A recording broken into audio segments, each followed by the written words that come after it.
আসসালামু আলাইকুম, কেমন আছেন সবাই? আমি আজকে আপনাদের মাঝে নিয়ে এসেছি সুস্বাদু মজাদার ছোলা ভুনার রেসিপি।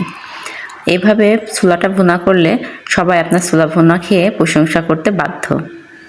তো চলুন এবার মূল কাজে আসা যাক। প্রথমে আমি চুলার উপরে একটা প্যান দিয়েছি, তাতে পরিমাণ মতো তেল দিয়েছি, পেঁয়াজ কুচি দিয়েছি আর কয়েকটা আস্ত রসুন থেতো করে দিয়েছি। দিয়ে দিচ্ছি কিছু গোটা মশলা, এর মধ্যে এলাচ, দারচিনি আর একটা তেজপাতা। এই গোটা মশলাগুলো অবশ্যই আপনারা ছোলা ভুনাতে দেওয়ার চেষ্টা করবেন, এতে আপনার ছোলাটাই সুন্দর একটা সুঘ্রাণ যুক্ত হবে। এবার আমি দিয়ে দিচ্ছি একটু বাটা মশলা। বাটা মশলার মধ্যে আছে আদা, রসুন, জিরা আর 2টা কাঁচামরিচ। এবার আমি দিয়ে নেব পরিমাণ মতো হলুদ, লবণ আর দিয়ে দেবো 1 চা চামচ ধনিয়ার গুঁড়া। এবার মশলাগুলো ভালো করে কষিয়ে নিতে হবে।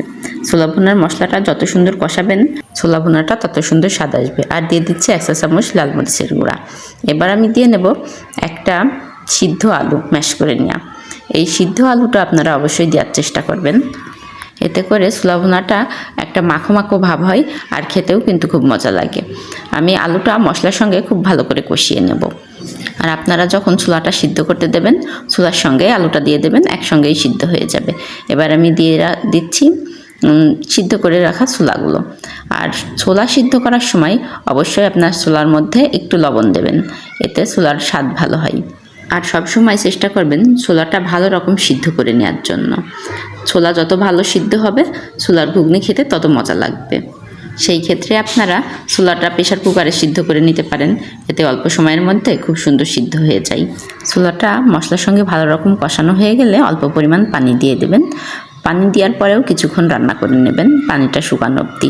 এতে করে ছোলার মধ্যে মশলাটা ভালো রকম ঢুকে যেতে পারে। এই তো আমার ছোলা রান্না রেডি। তো আমার রেসিপিটা যদি ভালো লাগে আরও এমন সুন্দর সুন্দর রেসিপি পেতে আমার চ্যানেলটা সাবস্ক্রাইব করে আমার পাশে থাকবেন। আর সবাইকে ধন্যবাদ। আল্লাহ হাফেজ।